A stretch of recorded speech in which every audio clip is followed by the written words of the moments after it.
I have something very interesting to show. I believe I developed a very useful 3D printed robotic actuator. Let's rewind and let me explain. I really want one of these robots, and the last time I checked, I couldn't buy one. So let's build one. Let's think about it. We can divide the robot into 4 categories: the frame, the actuators, the battery and power management, and finally, the compute and sensing. The actuators, which are responsible for generating the movement, can be argued to be the most crucial component. Without the correct behavior on the actuators, the entire project falls apart. The smart decision would have been to spend around $3,000 and buy 10 of these. We could have ended the video now and be happy. But no. That is not what we're gonna do. Instead, we can spend months developing everything from scratch. Let's solve a problem that don't need solving.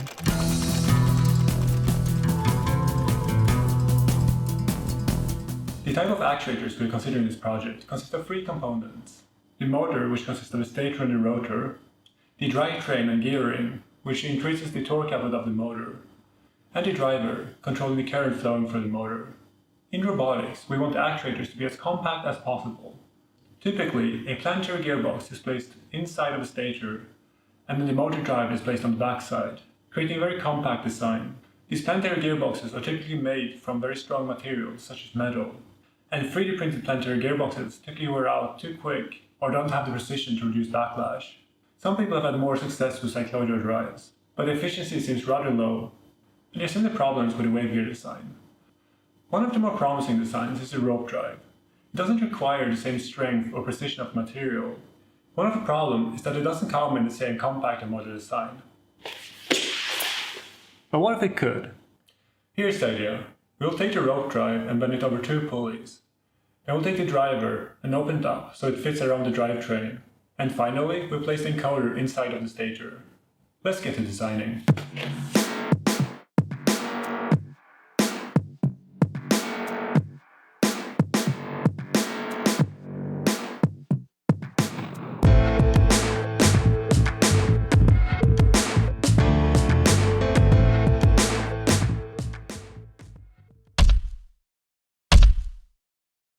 Now, plastic won't move by itself. So, how does a motor work? You see, when you put current through a wire, it creates a magnetic field around it. If you then take that same wire and make a loop out of it, you create a magnet, one which you can control the polarity depending on the current. We can then attract or repel another magnet just by controlling the current. If we then put a lot of magnets in a circle and create a rotor, and then in a special pattern we can wire a lot of loops on a stator, then with 3 wires we can control how the rotor spins. So, let's wire our stator.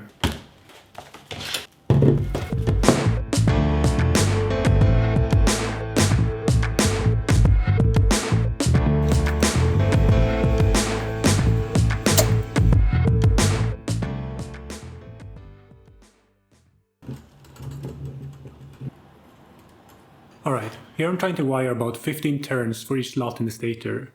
The more turns we can manage to wire, the more torque we can generate for the same amount of current. And with these actuators we want to generate as much torque as possible. And finally, we're soldering all the faces in the Y terminal and putting on the lead wires.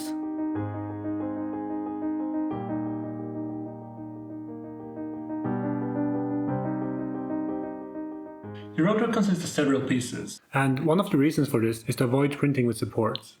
And all of these parts are then epoxied together with a 2-part epoxy.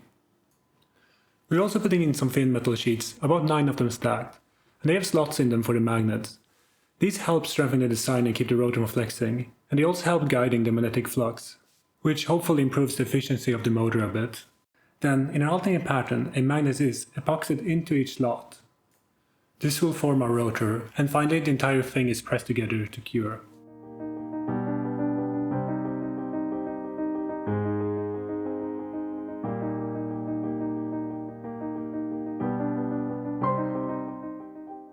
Here we are putting some epoxy on the wires on the stator, and the hope is that these will keep the wires from moving or vibrating. Typically this is done with varnish on real motors.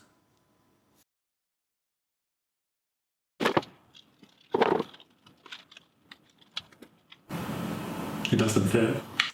It was at this moment that I knew. My goal of a slim motor was dead, and there was only one thing that could be done. Ooh! Now that we have both the stator and the rotor, it's time to design the circuit board. Our circuit board has a bit of a special shape, because it needs to fit around the rope drive. The plan is to use an ESP32 microcontroller and control the motor with field-oriented control. We also want some additional features, such as current sensing, position reading of the rotor, and temperature monitoring of the stator. We will use RS485 communication, and we will also implement a 4-speed fan controller.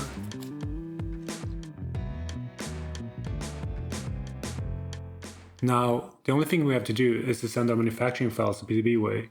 In this case, it's a 4-layer PCB board, and we will use the assembly services. With the turnkey option, they will source all the components from the bill of materials. Alright, this is freaking awesome. You know, I'm still new enough to PCB making that this feels like magic. I would really like to thank PCBWAY. When they reached out, I had like 30 subscribers and 1 video. I mean, I don't know what they were thinking, but they were kind enough to sponsor manufacturing of the PCB boards and all of the components. Oh, this is freaking awesome. Guys, like, look at this.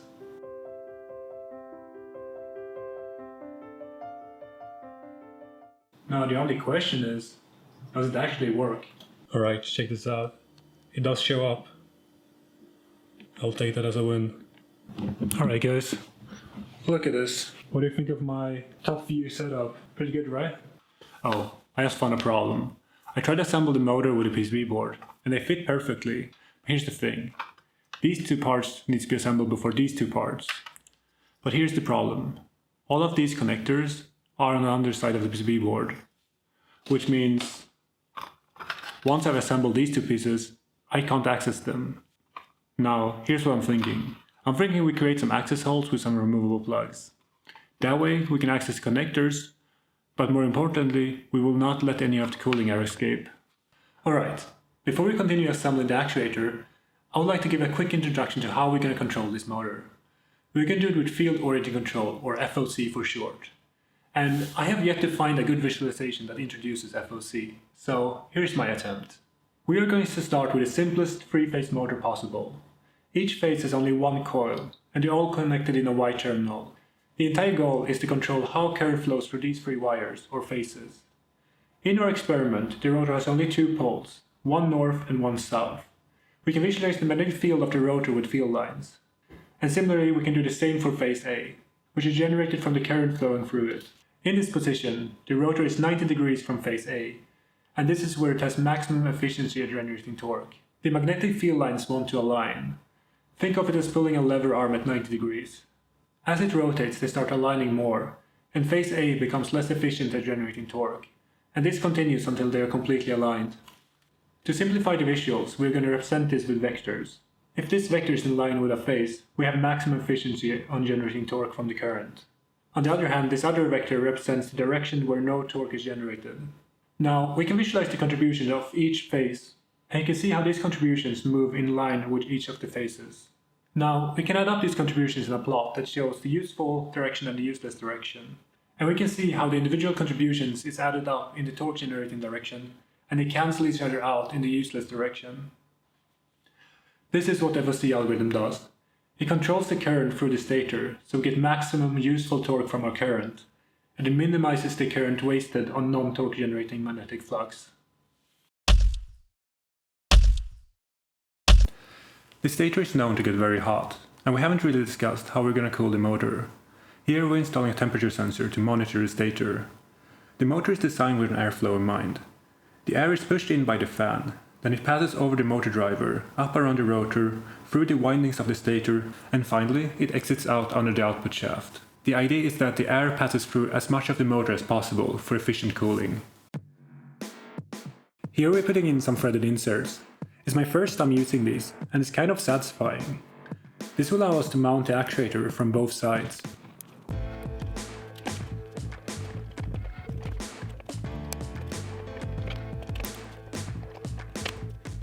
Alright, we're making some progress. We just got the position sensor to work.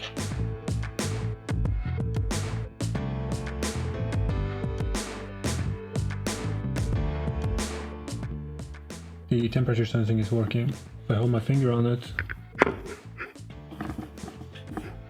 temperature goes up. If I release, it goes down.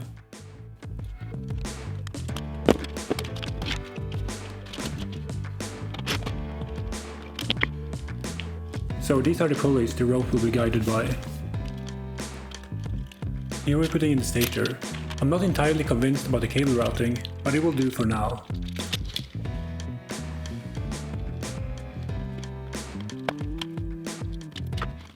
Now, this is the sketchy part. Once I put this in, I might not get it out again. These magnets are really strong.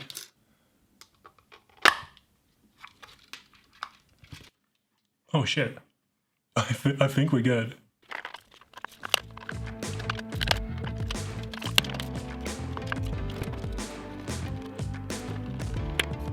Alright, we do have some problems. The magnets are so strong, it is bending the rotor. As you can see, it is wiggling back and forward. But even so, I think we can do some very simple tests. Just see if it actually runs, like if the motor controller works. And then we'll take it apart and fix it.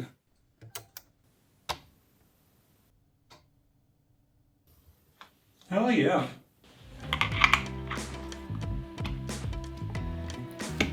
Alright, we're gonna do a very simple fix and hope for the best.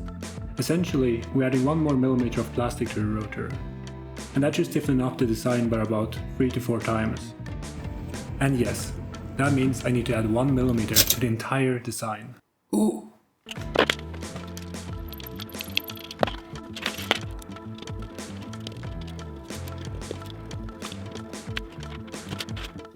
Alright, everything clears. Even if the rotor flexes a bit. It is finally time to put on the highest strength Pneuma rope. Some sources claim they can hold up to 200 kilos. Okay, that wasn't exactly confidence inspiring, but we are gonna move ahead anyway. Alright, I've been trying for like last 4 hours to get the RF communication working, and I'm finally getting some responses. This is a test rig for measuring the torque of the motor. And that is indeed the wrong direction. At 1 amp we got 3.5 Newton meters, but at 5 amps we only got 6.5. There's something wrong. I think the rotor is flexing. Alright, it is time to drastically fix the rotor. We're gonna add 2 metal sheets spaced 1 mm from each other.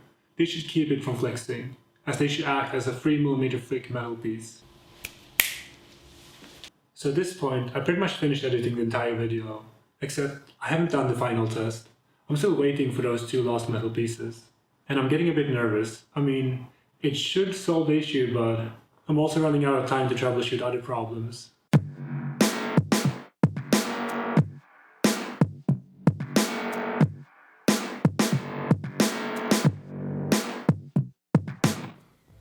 The rotor no longer flexes. There is hope.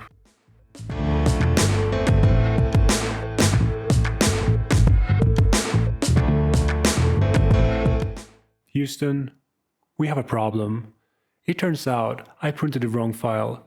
This motor is 2 mm too thin, and the motor driver doesn't fit, and this video is going up tonight. When all other options are depleted, there is only one left. Mad Max. This works much better than last time. We're hitting around 5 Newton meters at 1 amp. But then, we see similar problems again, where we don't see 10 Newton meters at 2 amp, but only 9 Newton meters at 5 amps. And I tried a bunch of stuff until I found this. The pulley wheels are splitting at higher forces, creating a lot of friction and resistance. And this explains our results. I'm really happy with 5 Newton meters at 1 amp. This actuator has insane potential, and I'm not done with it. I mean, I have an entire robot to build, so stay tuned.